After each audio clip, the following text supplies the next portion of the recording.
देखो आज हम पढ़ेंगे दर्पण के लिए वक्रता त्रिज्या तथा फोकस दूरी में संबंध। के पहले तो वक्रता त्रिज्या, दूसरा किसका मान है, फोकस दूरी का मान। इन दोनों के बीच में क्या संबंध होता है। तो मान लीजिए दर्पण अपने पास, दर्पण जिसकी एक सतह पे परावर्तक पदार्थ की पॉलिश हो, ये दर्पण हो गया। कौन सा दर्पण हो गया, अवतल दर्पण। बाहर वाली सतह पे पॉलिश है अवतल दर्पण, अंदर की सतह पे पॉलिश है, कौन सा हो जाएगा, उत्तल दर्पण। ये क्या होगा, इसकी प्रकाश की अक्ष या फिर क्या बोलते हैं, मुख्य अक्ष होगी। दर्पण का मध्य बिंदु ध्रुव क्या हो गया, पी। कि दर्पण का जो मध्य बिंदु क्या कहलाता है, ध्रुव कहलाता है। ये मान लो इसका वक्रता केंद्र सी, ये मान लो इसका क्या है, फोकस बिंदु है। ठीक है, यह फोकस बिंदु है, सी क्या है, वक्रता केंद्र। ये अभिलंब है, कौन सा, सी ओ। सी ओ है वो इस सतह के ऊपर क्या है, अभिलंब है। इस सी ओ दर्पण पर क्या है, अभिलंब है।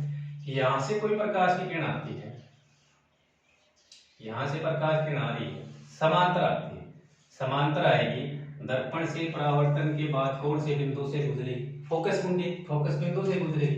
कि प्रकाश किरण मुख्य अक्ष के समांतर आ रही है, एस ओ, दर्पण से परावर्तन के बाद कौन से बिंदु से गुजरेगी, ओ एफ से गुजरेगी। मतलब एस ओ दर्पण पर कौन सी किरण है, आपतित किरण। ये कौन सी किरण होगी, आपतित किरण। OF कौन सी होगी, परावर्तित किरण। OF ये किरण कौन सी होगी, परावर्तित किरण। ठीक, अब संबंध किस किसके बीच में निकालना है, वक्रता त्रिज्या फोकस दूरी, इन दोनों के बीच में संबंध ज्ञात करना है। तो वक्रता त्रिज्या, वक्रता केंद्र और ध्रुव के बीच की दूरी होती है, मतलब सीपी। सीपी क्या है, आर, वक्रता त्रिज्या। और फोकस बिंदु और ध्रुव के बीच की जो दूरी होती है वो क्या कहलाती है, फोकस दूरी।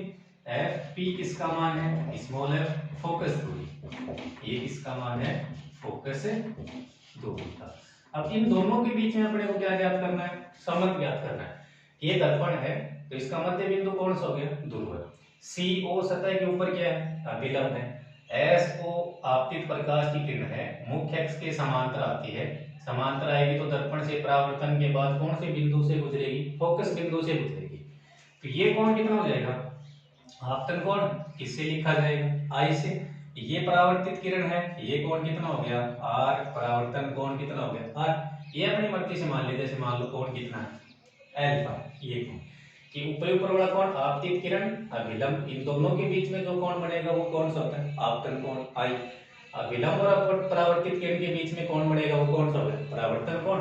जैसे ये लिख देते हैं एस ओ सी, ये कोण कौन सा है, आई। आई कौन सा कोण है, आपतन कोण। आई कौन सा कोण हो गया, आपतन कोण। दूसरा सी ओ एफ कोण, सी ओ एफ ये कौन सा है, आर। आर कौन सा कोण है, परावर्तन। आर कौन सा कोण हो गया, हाँ, परावर्तन कोण है। अब उसके बाद में परावर्तन के दो नियम होते हैं, आपतित किरण, परावर्तित किरण, अभिलंब, तीनों एक ही तल में होते हैं। दूसरा नियम होता है कि आपतित किरण आपतन कोण का मान हमेशा किसके बराबर होता है, परावर्तन कोण के बराबर होता है। तो ये आपतन कोण, ये कौन सा है, परावर्तन कोण। परावर्तन के नियम से, परावर्तन के नियम से। अब परावर्तन का दूसरा नियम ये है ना कि आपतन कोण का मान, कोण एस ओ सी बराबर कोण सी ओ एफ, कोण आई का मान और किसके बराबर होगा, कोण आर। एस ओ सी बराबर सी है तो कोण आई बराबर कितना हो गया, कोण आर। ये हो गया परावर्तन के दूसरे नियम से। दूसरा ये जेड क्या करती होगी, ये वाली जेड क्या करती है, इसका मतलब ये दोनों कोण कौन से बन गए, एकांतर कोण। एकांतर कोण कौन सा हो गया, कोण एस ओ सी, कोण एस ओ सी बराबर ओ सी एफ। दूसरा कौन सा हो गया, कोण ओ सी एफ। ये दोनों कोण कौन से हैं, एकांतर कोण। ये कोण कौन से हैं, एकांतर कोण। एकांतर कोण है, दोनों का मान बराबर हो, मतलब कोण आई का मान किसके बराबर हो गया, कोण अल्फा के बराबर। कि कोण आई का मान किसके बराबर है, कोण अल्फा के बराबर। अब समीकरण 1 समीकरण 2 दोनों की लेफ्ट साइड बराबर है, राइट साइड क्या करेंगे, बराबर करेंगे। समीकरण 1 तथा 2 से, समीकरण 1 तथा 2 से कोण आई का मान किसके बराबर हो जाएगा, कोण अल्फा के बराबर, कोण आर बराबर कोण आर बराबर कितना हो गया, कोण समीकरण नंबर कितना हो गया 3, कि पहला परावर्तन के नियम से दोनों कोण हमेशा बराबर होते हैं, कोण आई का मान किसके बराबर हो गया, कोण आर के बराबर।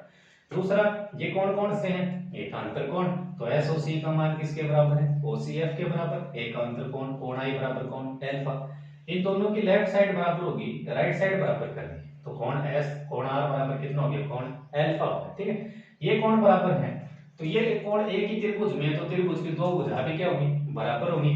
जब ये दोनों कोण बराबर हैं, अतः आर, आर कौन सी पर है, ओ एफ पर, एल्फा कौन सी पर है, सी एफ पर, ओ एफ का मान किसके बराबर होगा, सी एफ के बराबर, कि ओ एफ का जो मान है वो किसके बराबर होगा, सी एफ के बराबर होगा, ठीक। ये आर बना रही है, तो ये वाली भुजा ओ एफ, ये कौन सी होगी, सी एफ, ओ एफ का मान बराबर किसके हो गए, सी एफ के बराबर।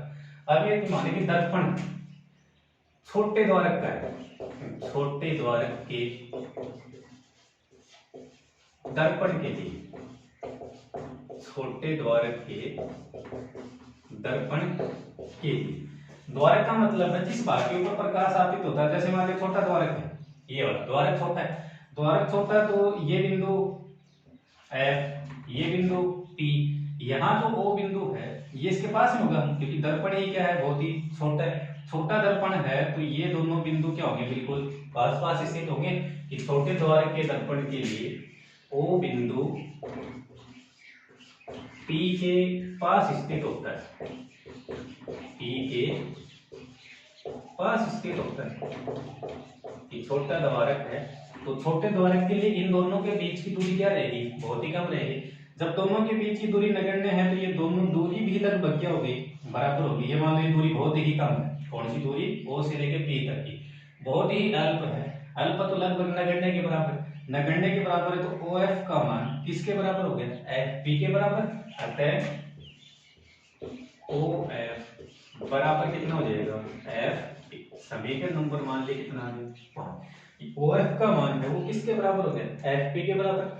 समीकरण 4 और समीकरण नंबर 5 दोनों की लेफ्ट साइड बराबर है, यहाँ लिखा हुआ OF का मान किसके बराबर है, CF के बराबर, यहाँ लिखा हुआ OF का मान किसके बराबर है, FP के बराबर।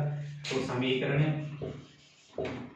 4 तथा 5, समीकरण 4 तथा 5 से CF का मान किसके बराबर हो गया, FP के बराबर, CF बराबर कितना हो गया, F, समीकरण नंबर कितना हो गया 6, CF का मान किसके बराबर हो गया, FP के बराबर हो गया। अब यहाँ संबंध अपने को किस किस के अंदर ज्ञात करना है, तो संबंध किस किस में ज्ञात करना था, CP, R के अंदर, CP और L के अंदर, तो अपने यहाँ लिखते CP बराबर C से लेके कहाँ P तक, इसको क्या लिख सकते हैं, CF प्लस कितना लिख सकते हैं, FP, कि भाई CP बराबर CF प्लस कितना हो जाएगा, FP, CF प्लस कितना हो गया, FP। अब CF का मान किसके बराबर है, FP के बराबर, तो CP बराबर FP प्लस FP।